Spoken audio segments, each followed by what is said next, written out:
దేవుని యొక్క వాక్యాన్ని చూద్దాం. 2వ దినవృత్తాంతాల గ్రంథము 32వ అధ్యాయము 25వ వచనం. అయితే హిజ్కియా మనస్సున గర్వించి తనకు చేయబడిన మేలుకు తగినట్లుగా ప్రవర్తింపనందున అతని మీదకని యూదా యెరూషలేము వారి మీదకని దేవుని కోపము రాగా, మనుష్యుల కోపం కాదు, ఎవరిది వచ్చిందంట? దేవుని యొక్క కోపం వచ్చేసిందట. చూడండి, ఇక్కడ దేవుని కోపం వస్తే ఎవరము కూడా మనము తట్టుకోలేనటువంటి పరిస్థితులు కలుగుతూ ఉంటాయి. ఈయన గర్వించడానికి 4 కారణాలు ఉండే. ఈ 4 కారణాలు చెబుతాను. ఏమండి, ఈయన గర్వించడానికి కారణాలు ఏంటో తెలుసా? ఏమండి, తన పక్షమున దేవుడు ఎంతో బల ప్రభావము చూపుట అంటే ఏంటి? దేవుడు తన పక్షముగా యుద్ధములు చేస్తూ ఉన్నాడు శత్రువులతో. ఈయన పక్షముగా కార్యములు సఫలమైపోతూ ఉన్నాయి. ఈయన తిరుగులేనటువంటి వ్యక్తిగా మారిపోయాడు. ఏమండి, తన పక్షమున దేవుడు ఎంతో బల ప్రభావములు చూపుట 32:22లో ఉంటుంది. ఆ బల ప్రభావం ఏంటో చూస్తే, ఈ ప్రకారము యెహోవా హిజ్కియాను యెరూషలేము కాపురస్తులను అష్షూరు రాజైన సన్హెరీబు చేతిలో నుండి అందరి చేతిలో నుండి రక్షించి అన్ని వైపులా వానిని కాపాడినందున గర్విష్ఠుడైపోయాడు. చూడండి, ఆయన ఏమని తన పక్షమున దేవుడు ఎంత ప్రభావం చూపించాడంటే, ఏమని నా కుమారుడు దావీదు నడిచినట్లుగా నడుస్తున్నాడు. దావీదు నా యొక్క సన్నిధిలో నిందారహితుడికి ఎలాగున్నాడు, దావీదు నా హృదయానుసారుడికి ఎలాగున్నాడు, అలాగూ యథార్థమైన హృదయంతో ఈయన భక్తి చేశాడు కాబట్టి అని దేవుడు ఆయన పక్షముగా నిలిచాడట. ఏమండి, అందరి చేతిలో నుండి, అష్షూరు వారి చేతిలో నుండి, సన్హెరీబు చేతిలో నుండి, అందరి చేతిలో నుండి రక్షించి అన్ని వైపులా వానిని కాపాడినందున ఈయనేమైపోయాడు? కృతజ్ఞత లేనటువంటి వాడు అయిపోయాడట. ఏమండి, చేసిన మేలుకి తగినట్లుగా జీవించలేదట. అందుకేనంటాడు, అయితే హిజ్కియా మనస్సును గర్వించి తనకు చేయబడినటువంటి మేలుకు తగినట్లు ప్రవర్తింపనందున అతని మీదకి తగినట్లుగా ప్రవర్తించలేదట.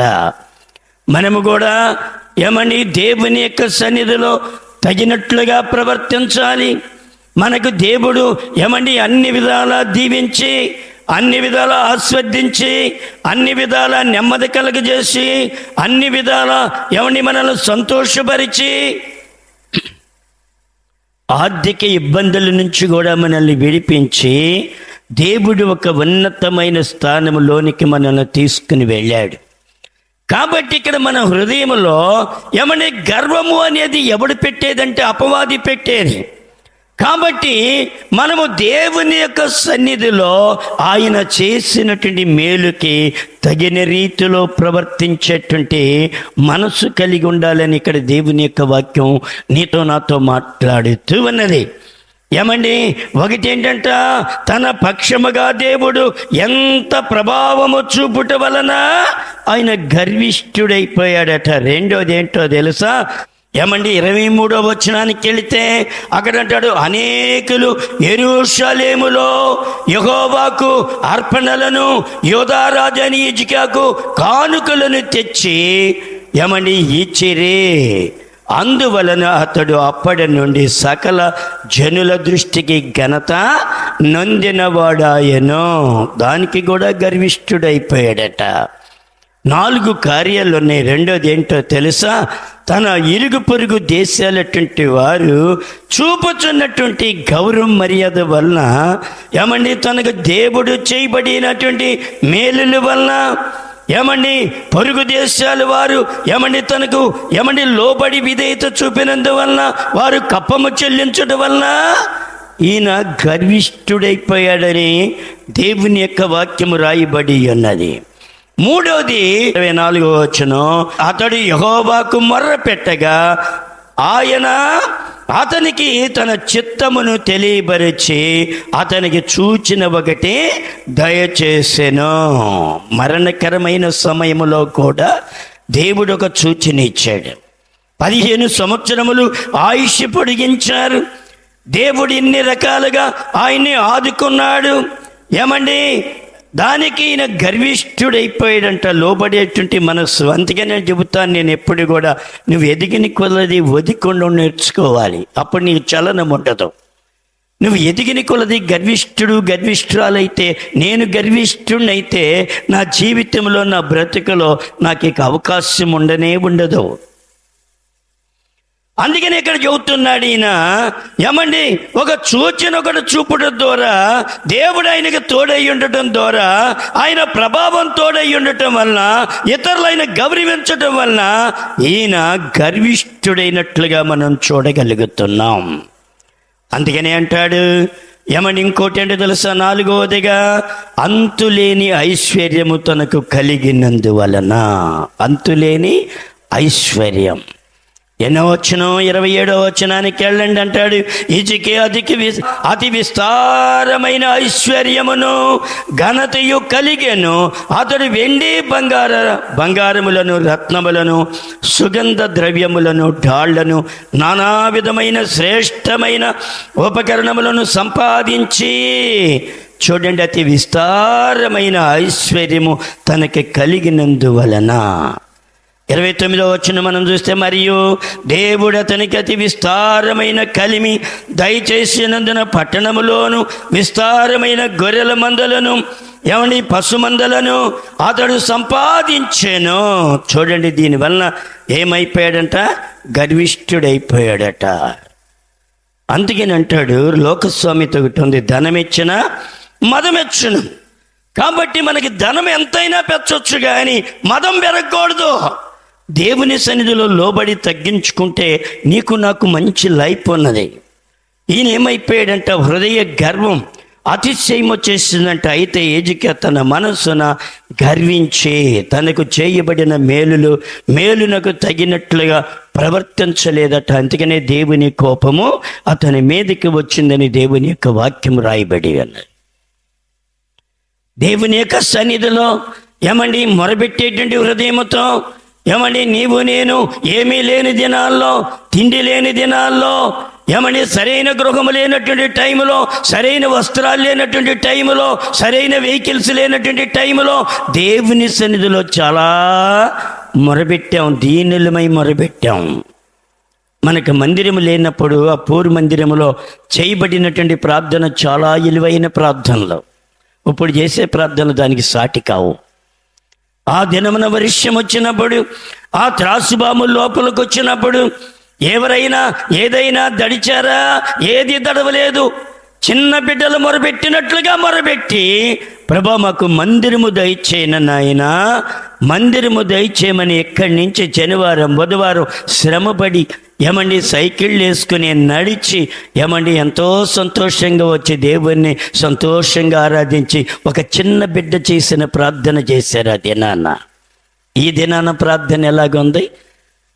ఈ దినము ప్రార్థన ఆ దినము ప్రార్థన పోల్చుకోండి. దేవుని యొక్క సన్నిధిలో ఆ దినమున మనము ఎంత దీనాతి దీనంగా ఉన్నామో తెలుసా? ఏమండి, దేవునికి లోబడి ఉన్నాం, దేవుని యొక్క సేవకునికి లోబడి ఉన్నాం. దేవుని సేవకుడు ఏది చెబితే దాన్ని తూచ తప్పకుండా పాటించాం. ఈ దినమున అలా పాటించగలమా? ఎవరిష్టం వారిది, ఎవరి నడక వారిది, ఎవరు పరుగులు వారివి నాన్న. అందుకని ఏమైపోయింది? హృదయమున గర్వము మన జీవితంలోకి వచ్చేసిందేమో. ప్రియ తల్లి, హృదయ గర్వము మనలోకి వచ్చిందా? హృదయ గర్వము నుండి నీవు నేను విడిపించబడాలని దేవుని యొక్క వాక్యము నీతో నాతో మాట్లాడుతూ ఉన్నది. 116 కీర్తన 12, 13, 14 మనం చూస్తే, యెహోవా నాకు చేసిన ఉపకారములన్నిటికీ నేను ఆయనకేమి చెల్లించెదను? రక్షణ పాత్రను చేతబుచ్చుకొని యెహోవా నామమున ప్రార్థన చేసేదను, యెహోవాకు నా మ్రొక్కుబళ్ళు చెల్లించెదను, ఆయన ప్రజలందరి ఎదుటనే చెల్లించెదను. ఏమంటున్నాడు? ఆయన చేసినటువంటి ఉపకారములలో దేన్ని నేను మర్చిపోలేను. ఎజుకే మర్చిపోయాడు. మన జీవితంలో కూడా ఆయన చేసినటువంటి ఉపకారములను మర్చిపోతున్నామా? దేవుని యొక్క సన్నిధిలో మర్చిపోయేటువంటి పరిస్థితి ఉన్నదా మనకి? అందుకని అంటాడు దేవుని యొక్క సన్నిధిలో, వాక్యం 30వ అధ్యాయం సామెతల గ్రంథము 7వ వచనములో అంటాడు, నేను నీతో 2 మనవులు చేసుకుంటున్నానయ్యా, నేను చనిపోకముందు వాటిని నాకు అనుగ్రహించము, వ్యర్థమైన వాటిని, అబద్ధములను నాకు దూరముగా ఉంచండి అయ్యా. ఎలాగుంచాలంట? అబద్ధములను వ్యర్థమైన వాటిని నాకు దూరం చేయండి.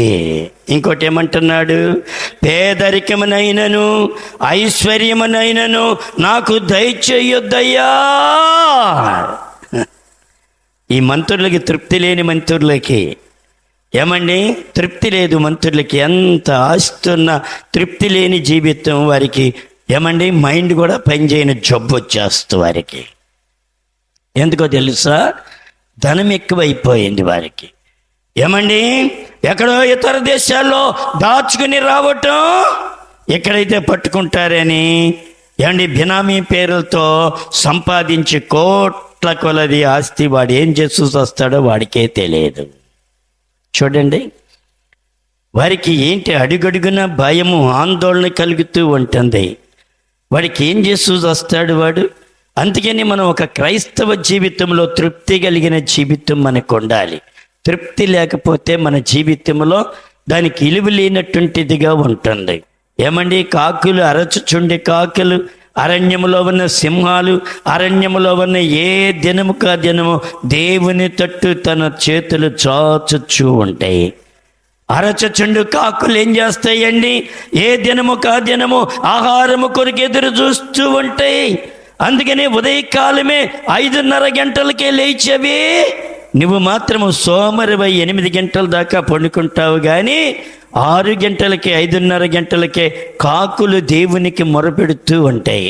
కా కా కా అయ్యా, నాకు ఆహారము దయచేయండి, ఈ దినము నా కడుపు ఎలాగ నింపుతావో నాకు తెలియదు. వాటికి మనలాగా బీపీ డ్రమ్ములు ఉన్నాయా? మనలాగా ఏదన్నా బ్యాంకీల్లో కూర్చుకోవడం ఉన్నదా?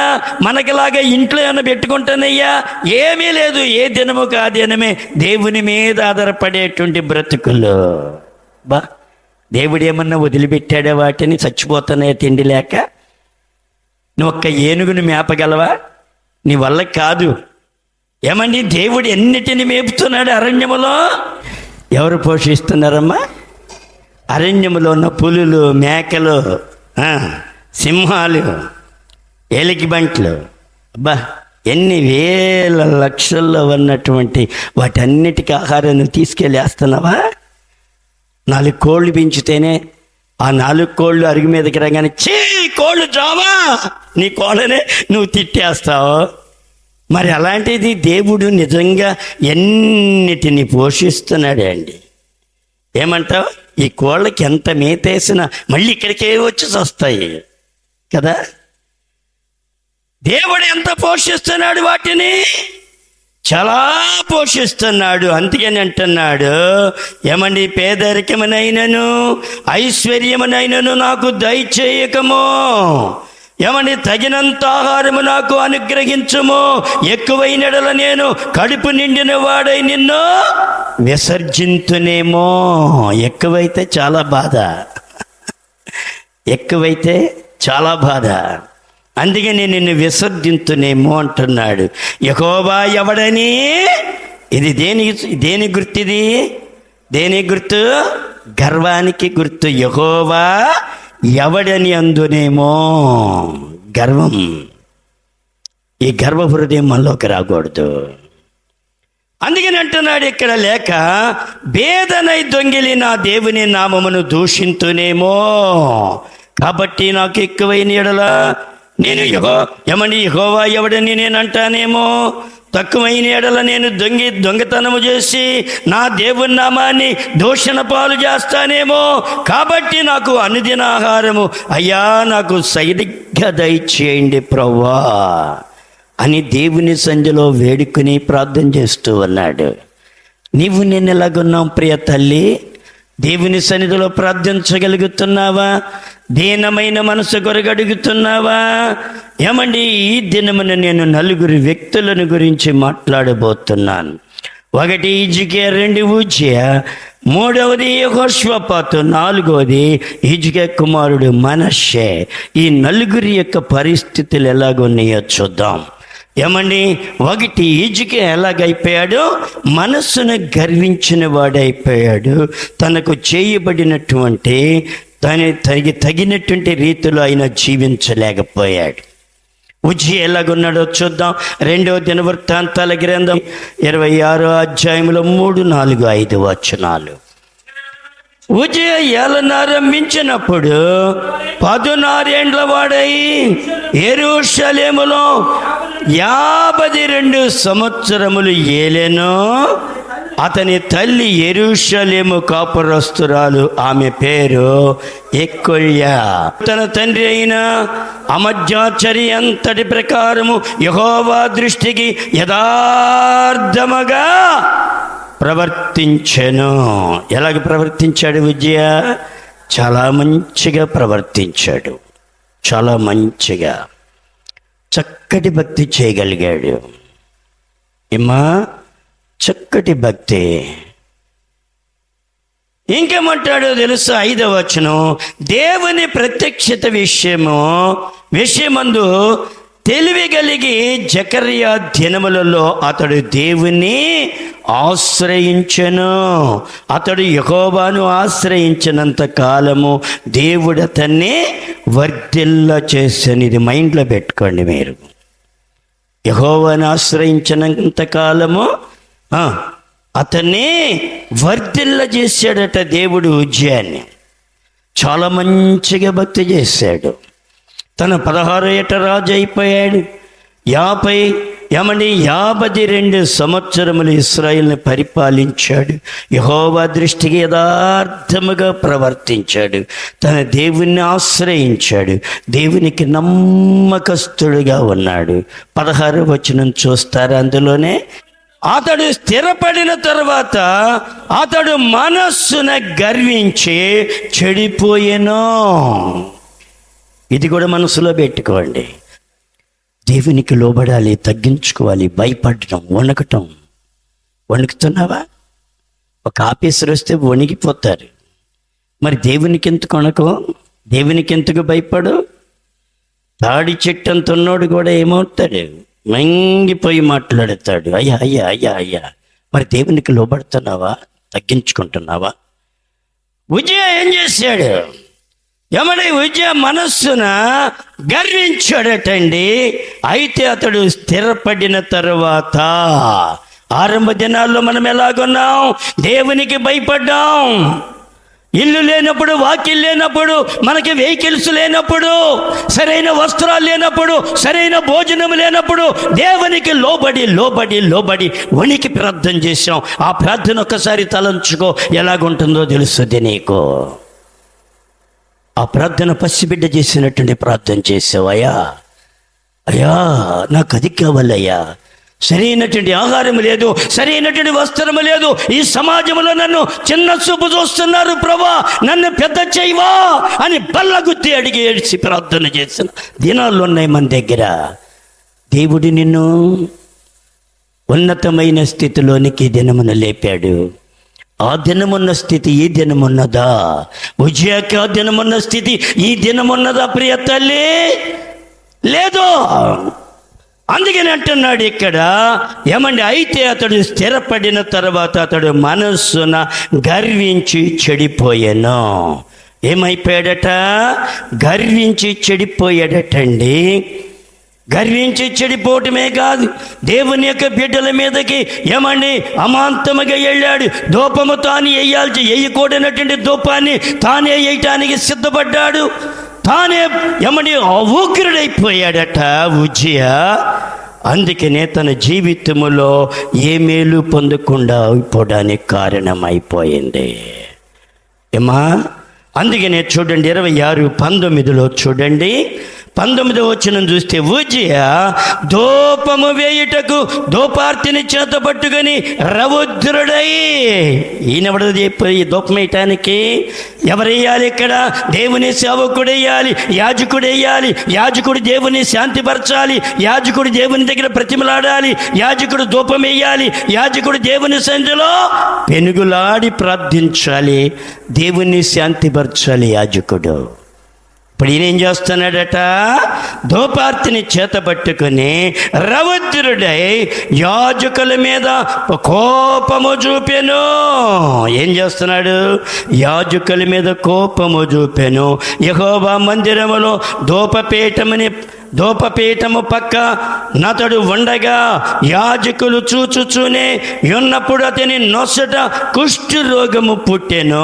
ప్రధాన యాజకుడైన అజర్యాను యాజకులందరూ అతని వైపు చూడగా అతడు నొసట కుష్ఠు గలవాడై ఉండెను. గనుక వారు తడవు చేయక అక్కడి నుండి అతన్ని బయటికి వెళ్ళగొట్టిరి. యెహోవా తన్ను మొత్తెనని ఎరిగి బయటికి వెళ్ళుటకు తానును త్వరపడెను.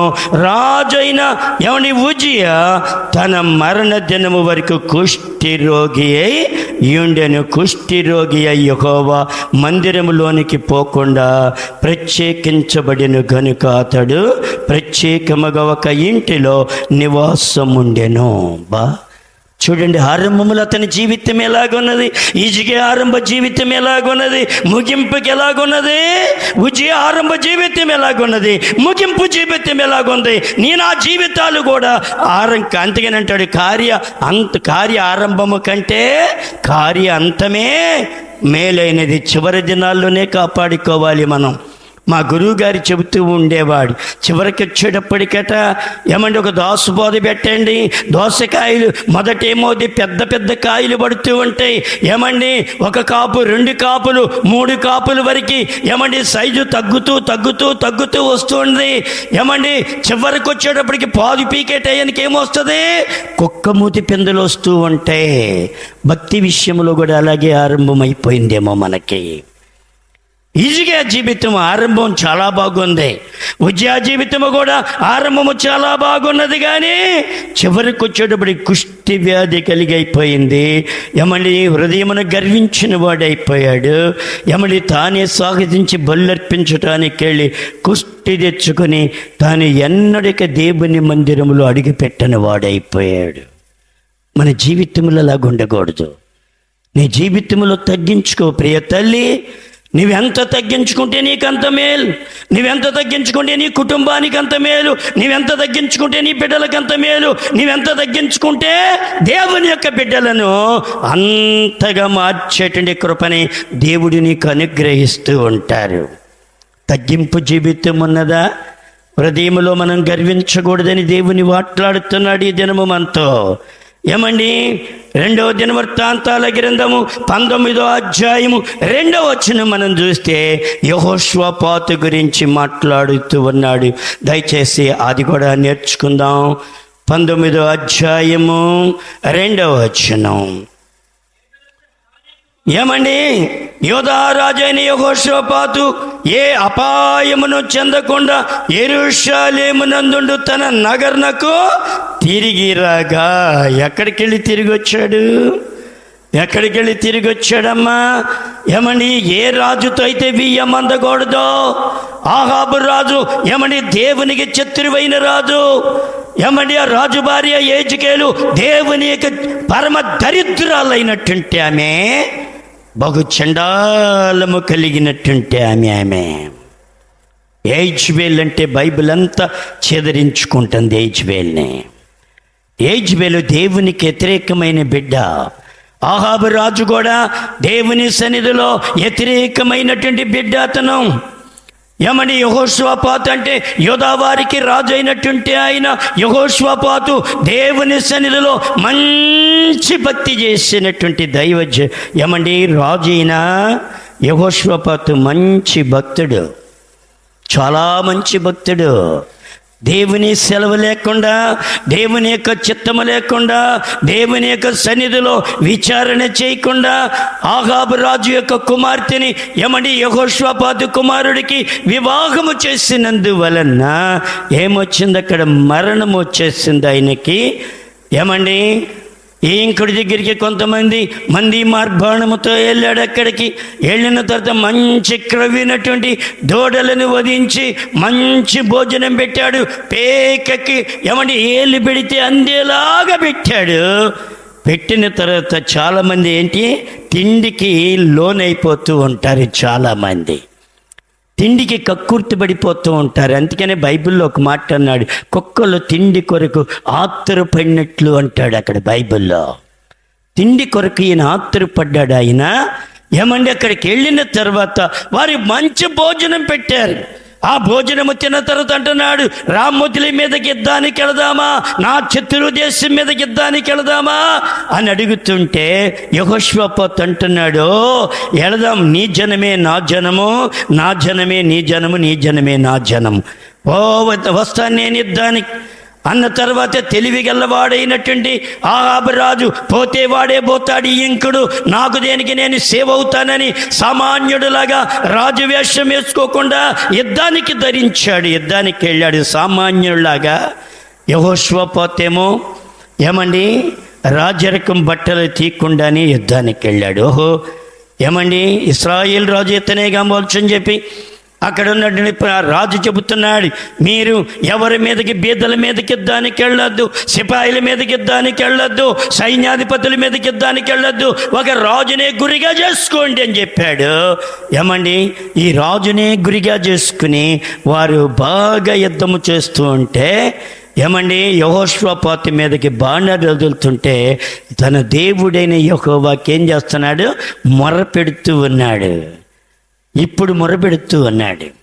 మొరపెడుతుంటే అప్పుడు వాళ్ళు అనుకుంటున్నారు, ఒరే ఈయన రాజు కాదు, రాజు అయితే ఇలాగ మొరపెట్టడు కాబట్టి అని ఒకడు గురి చూడకయ్యే ఒక బాణం వదిలినప్పుడు ఆహాబు యొక్క గుండెల్లో చొచ్చుకొని రక్తము కారి చనిపోయాడు. అప్పుడు చనిపోవలసినటువంటి యెహోషాపాతు ఇప్పుడు 2వ వచనములు అంటున్నాడు.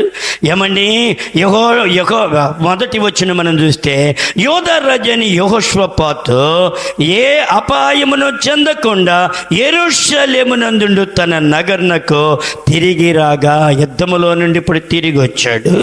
అప్పుడు ఒక దీర్ఘదర్శి అనానీ కుమారుడైన యెహూ అతన్ని ఎదుర్కొని పోయి, రాజు అయిన యెహోషాపాతు ఇలాగ ప్రకటన చేశాను, నీవు భక్తిహీనులకు సహాయము చేసి యెహోవా శత్రువులకు స్నేహితుడవైతివే కదా, అందువలన యెహోవా సన్నిధి నుండి కోపము నీ మీదకి వచ్చెను. ఎందుకు వచ్చిందమ్మా? భక్తిహీనుడైనటువంటి కుటుంబం, దేవుడు దేవుణ్ణి ఎరిగినటువంటి వారే కానీ దేవునిగా మహిమపరచినటువంటి కుటుంబం అది. ఆ కుటుంబంతో నువ్వు ఈ మందావు, దేవుడి మెదలకుండా ఊరుకున్నాడు. నేను శత్రువుని ఆ రాజ్యం మీదకి పంపిస్తే నువ్వు తైక్యమంటే వెళ్ళావు కదా అని చెప్పి ఏం చేస్తున్నాడు? నీవు శత్రువులకు సహాయము చేసితివి గనుక నీవు భక్తిహీనులకు సహాయము చేసి యెహోవా శత్రువులకు స్నేహితుడు అయితివి కదా, అందువలన యెహోవా సన్నిధి నుండి కోపము నీ మీదకి వచ్చెను. యెహోషాపాతు చాలా మంచి భక్తుడే, కానీ ఏమైపోయింది? దేవుని యొక్క సన్నిధిలో కోపాన్ని తెచ్చుకున్నాడు. దేవుని కోపాన్ని. మనము కూడా దేవుని కోపాన్ని తెచ్చుకునేటువంటి వారంగా ఉన్నామా? దేవుని మహిమపరిచేటువంటి జీవితం మనలో ఉందా? ప్రియ తల్లి, 2వ దినవృత్తాంతాల గ్రంథము 33వ అధ్యాయము 1, 2, 3 వచనాలు మనం చూస్తే అక్కడ హిజ్కియా కుమారుడైనటువంటి మనష్షే ఉన్నాడు. ఆయన గురించి చూద్దాం. చూడండి, మనష్షే ఏలనారంభించినప్పుడు 12 ఏండ్ల వాడై యెరూషలేములో 55 సంవత్సరములు ఏలాడే. కానీ ఇశ్రాయేలు ఎదుట నుండి యెహోవా వెళ్ళగొట్టినటువంటి అన్యజనులు చేసినటువంటి ఏ క్రియలను అనుసరించి యెహోవా దృష్టికి చెడు నడత నడిచెను. తాడు తన తండ్రి అయిన హిజ్కియా పడగొట్టిన ఉన్నత స్థలములను తిరిగి కట్టించి బయలుదేవతకు బలిపీఠములను నిలిపి దేవతా స్తంభములను చేయించి ఆకాశ నక్షత్రములన్నిటినీ పూజించి కొలచెను. విగ్రహార్జకుడైపోయాడు. దేవుని కుమారుడు. నీకు దీంట్లో ఒక రహస్యం చెబుతాను. నువ్వు సరైనటువంటి భక్తి నీ బిడ్డలకి అయిపోతే నీతోనే భక్తి అంతమైపోద్ది. నీ బిడ్డలు మరలా విగ్రహార్జకులు అయిపోతారు. నా జీవితంలో అనుభవాలు ఎన్నో చూశాను ప్రియ తల్లి. నీవు ఇప్పుడు కట్టుకున్నటువంటి భక్తిని ఏమని నీ బిడ్డలకి రంగరించిపోయాలి. నీ బిడ్డల్ని నీ కాలెంబటే చేతెంబటే ఉండాలి. వారిని విడిచిపెట్టి ఇప్పుడు వాడి పిల్లోడు కదా అంటే రేపు పొద్దున్న వాడు విగ్రహాలు తీసుకొచ్చి నీ ఇంట్లో పెడతాడు. నువ్వు ముసలి దాని వైపై నువ్వు గొడసావిట్లోకి వెళ్ళి ఏడవని దినం ఉండదు. అలాంటి రోజులు నీకు రాకుండా ఉండాలంటే నీ ఇంటి అంతటితో ప్రార్థించాలి, దేవుణ్ణి స్తుతించాలి. నీ బిడ్డలకి దేవుణ్ణి అప్పగించు, దేవుని యొక్క సన్నిధిని అప్పగించు, దేవుని మీద ఆధారపడే జీవితాన్ని అప్పగించు. చావైనా బ్రతికైనా నా దేవుడే అనేటువంటి మనస్సులోనికి నీ బిడ్డలను తీసుకుని రావాలి నీవు. అంతేగాని నీ బిడ్డల్ని విడిచిపెడితే హిజ్కియా కుమారుడు మనశ్శీలగా అయిపోతారు. పిడుగురాళ్లలో ఒక కుటుంబము బాగా నాకు తెలుసును. ఏమండి, ఒక కుమార్తె వారికి ఉంటే, కుమార్తెలు ఇద్దరు కుమార్తెలు ఉంటే ఏమండి, ఆ కుమార్తెకి భర్త చనిపోతే ఏమండి, ఒక కుమారుడు ఉంటే ఆ కుమారుడిని అల్లారి ముద్దుగా పెంచుకున్నారు ఆ తాత అమ్మమ్మ. ఈమెకి మరలా వివాహం చేశారు. ఈమె జీవితం అయిపోయింది. ఏమండి, ఈ తాత అమ్మమ్మ ఎంత మంచి భక్తులంటే ఏమండి, చనిపోయినటువంటి ఆమె తల్లి ఏమండి, పిల్లవాడి తల్లి కూడా వేరే సంబంధం చేసినప్పటికీ ఆమె కూడా ప్రార్థనా జీవితంలో ఉన్నది. కానీ ఈ పిల్లవాడిని ఏమండి అప్పుడప్పుడు తరచుగా తీసుకెళ్తూ ఉండేవాళ్ళు ప్రార్థనకి. పెంచారు. దాదాపు 2-3 ఎకరాల పొలం ఇచ్చారు, ఆ ఇల్లునిచ్చారు, ఆస్తినిచ్చారు, ఐశ్వర్యాన్ని ఇచ్చాడు. వాడికి ఏమీ లేకపోయినా వారి ముసలోళ్ళదంతా కూడా కుమార్తెలిద్దరికి ఇవ్వకుండా ఈ మనవడికి ఇచ్చి చక్కగా పెంచి పోషించారు. తర్వాత ఏమైపోయింది, తాతయ్య ముందు చనిపోయాడు. తర్వాత అమ్మమ్మ ఉన్నది. ఒరే వివాహం చేసుకున్నానా, వివాహం చేసుకుందామని ఒక హైందవరాల్ని ఏమండి వివాహానికి మాట్లాడి, అయ్యో అక్కడైతే లాభం లేదు, ఎవరు రారు, పెట్లారుపాలెం అయితే అందరూ వస్తారు, మన బలగం అంతా కంచంత బలగం ఉందని ఆ అమ్మమ్మ ఈ కుర్రోడిని ఎంపడి పెట్టుకుని వచ్చి హైందవ వివాహం చేసింది. హైందవ వివాహం చేసింది. ఇక మనబడు ప్రార్థనకి వెళ్ళటం లేదు. ఏమండి, హైందవ వివాహం చేసి నెల తిరక్క ముందే పిడుగురాళ్ళు వెళ్ళిపోయి ఇక్కడ పొలంలోకి వెళ్ళి పనిచేస్తూ ఉండగా హార్ట్ అటాక్ వచ్చి చేలో అలాగే గుండెపోటుతో కోల్బడి అక్కడే చచ్చిపోయింది. ఈ మనబడు ఆస్తికంత కర్త అయ్యాడు కానీ దేవుణ్ణి విడిచిపెట్టి విగ్రహార్జకుడు అయిపోయాడు. నేను వెళ్ళాను బాపట్లో ఉంటుంటే, వెళ్ళి వరే బాబు ఇది నీకు న్యాయం కాదు. వారి మీ అమ్మమ్మ తాతయ్య ఎంతో మంచి భక్తి చేశారు, దేవుణ్ణి కలిగి జీవించారు, దేవుణ్ణి కలిగి బ్రతికారు, వారి ఆస్తిపాస్తులన్నీ నీకు ఇచ్చారు, కానీ నువ్వు దేవుణ్ణి వెంబడించు అని చెబితే వాడు ఈ రోజు వరకు లేదు. నీ బిడ్డలను సరైన రీతిలో పెంచకపోతే రేపొద్దున వారు ఏమని విగ్రహములు తీసుకొచ్చి నీ ఇంటిలోనే నాటేస్తారు. అప్పుడు నువ్వు చేయగలిగింది ఏమీ లేదు. అప్పుడు ఓపికంతా అయిపోతుంది. ఏమని అరవలేవు, మాట్లాడలేవు, పోట్లాడలేవు, దేవుని పక్షముగా కూడా నిలవలేని దౌర్భాగ్య స్థితిలోకి వెళ్ళిపోతావు. అందుకనే నీకు ఓపిక ఉండగానే నీ కుటుంబాన్ని కట్టుకోవడం నేర్చుకోవాలి. ఓపిక సత్తా ఉండగానే నీ బిడ్డలకి క్రీస్తుని అందించాలి. ఓపిక ఉండగానే నీ బిడ్డలందరినీ ఒక దాటి మీదకి నడిపించుకునే శక్తి నీకు లేకపోతే రేపొద్దున వారు భ్రష్టులైపోతారు. మీ మీద పగతో చెబుటం లేదు, మీ మీద ప్రేమతో చెబుతున్నాను. మీ బిడ్డలు పాడైపోవటం నాకు ఇష్టము కాదు. మీ బిడ్డలు దైవ సన్నిధిలో ఉండటం నాకు ఇష్టం. మీ బిడ్డలు పరలోక రాజ్యంలో ప్రవేశించడం నాకు ఇష్టం. మీ బిడ్డలు ఎదగటం భక్తిలో నాకు ఇష్టం. మీ బిడ్డలు ఆస్తులో తొలదొగటం నాకు ఇష్టమే, కానీ మనస్సును గర్వించడం నాకు ఇష్టం లేదు. పడిపోవటం నాకు ఇష్టం లేదు. మాట వినటం శ్రేష్టం. మాటినటువంటి బిడ్డలుగా నీ బిడ్డలు ఉండాలి. నువ్వు మాటినపోతే నీ బిడ్డలు మాట వినరో, దేవుని మాట, దేవుని సేవకుని మాట నువ్వు ధిక్కరించి చూడు. నీ బిడ్డలు నీ మాట వింటే నా చెవు తెగ్గోయించుకుంటాను. వాస్తవం ఇది 100%. నా అనుభవంతో నేను చెబుతున్నాను, ఇది మామూలుగా చెప్పటం లేదు. నీ బిడ్డలు నీ మాట ఎన్నడూ ధిక్కరించి, వాళ్ళకి వయసు వచ్చేటప్పటికి నీ బిడ్డలు నీ మాట వినరు అంతే. ఎందుకో తెలుసా? నువ్వు వేసుకున్న విత్తనం అలాంటిది, నువ్వు వేసుకున్నటువంటి విత్తనం అలాంటిది. యెహోషువపాతు ఎలాగున్నాడమ్మా? ఏమండి ఇజ్జియా కుమారుడు మనష్షే ఎలాగున్నాడు? ఏమండి తండ్రి చేసినటువంటి బాటలో నడవకుండా దారి తొలగిపోయిన దౌర్భాగ్య స్థితిలోకి వెళ్ళిపోయాడు. దారి తొలగిపోయాడు ఈ కుమారుడు. ఏమా 32:10-11 కూడా చూద్దాం, దయచేసి సహాయం చేయండి. యెహోవా మనష్షేకును అతని జనులకును వర్తమానములు పంపినను వారు చెవి యొగ్గకపోయిరి. ఇనే మనస్సు లేదంట వారికి. నీకు కూడా అలాగే ఉందా? ఇనే మనస్సు లేకపోతే నీవు కూడా మనసును గర్వించిన వాడివి అయిపోతావు. మనసును గర్వించిన దానివి అయిపోతావు. ప్రియ తల్లి, వినేటువంటి మనసు నీకు శ్రేష్టమైంది అది. అందుకనే చెబుతున్నాడు, యెహోవా మనష్షేకును అతని జనులకును వర్తమానములు పంపినను వారు చెవి యొగ్గకపోయిరి. కాబట్టి యెహోవా అష్షూరు రాజు యొక్క సైన్యాధిపతులను వారి మీదకి రప్పించెను. మనష్షే తప్పించుకొని పోకుండా వారు అతన్ని పట్టుకొని గొలుసులతో బంధించి అతన్ని బబులోనికి తీసుకొని పోయిరి. అబ్బా, ఏమైపోయిందమ్మా?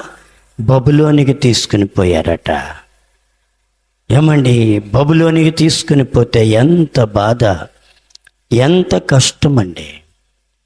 ఏమండి, బబులోనికి తీసుకుని పోయారు, సంఖ్యలు చేసేసారు, ఎక్కడికి పోకుండా పట్టేశారు. 12వ వచనం మనం చూస్తే, అతడు శ్రమలోనున్నప్పుడు దేవుడైన యెహోవాను ఆనుకొని తన పితరుల దేవుని సన్నిధిని తన్ను తాను తగ్గించుకొని ఆయనకు మొరపెట్టగా ఏం చేయాలి? మనం కూడా ఏం చేయాలి? బహుగా తగ్గించుకోవాలి. దేవుని బ్రతుకులాడాలి, బహుగా తగ్గించుకుని ఆయనకి మొరపెట్టాలి. ప్రభువా, నన్ను క్షమించండి అయ్యా, ఏమి చూసి నేను అతిశయించేదయ్యా, నా దగ్గర ఏమున్నదయ్యా? లారీ పెట్టి దెబ్బ కొడితే మన కుటుంబాలు అంతా ఎగిరిపోతాయి కదా. ఎందుకు ప్రభా నాకు అతిశయమన్నాను ఆయన? మనం తగ్గించుకోవడం చాలా. చివరిగా చూడండి, 34:27 ఏం చేయాలని కోరుతున్నాడు దేవుడు? నీ మనసు మెత్తనిదై ఈ స్థలం మీదను దాని కాపురస్తుల మీదను దేవుడు పలికిన మాటలను నీవు వినినప్పుడు నా సన్నిధిని నిన్ను నీవు తగ్గించుకొని నీ వస్త్రములు చింపుకొని నా సన్నిధిని కన్నీరు విడిచితివి గనుక నీ మనవి నేను ఆలోచించితేనే. ఎప్పుడు దేవుడు ఆలోచిస్తాడో తెలుసా? నీ మనస్సు మొట్టమొదటి మెత్తనవ్వాలి.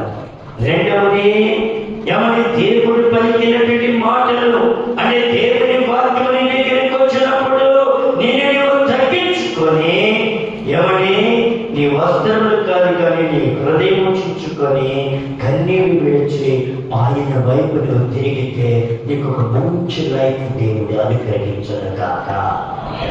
దేవుడు నీకు మంచి లైఫ్ ఇస్తాడు. దేవుని బట్టి అతిశయించావు. తగ్గించుకుని ప్రార్థించేద్దామా? తగ్గించుకుని ప్రార్థించేద్దాం.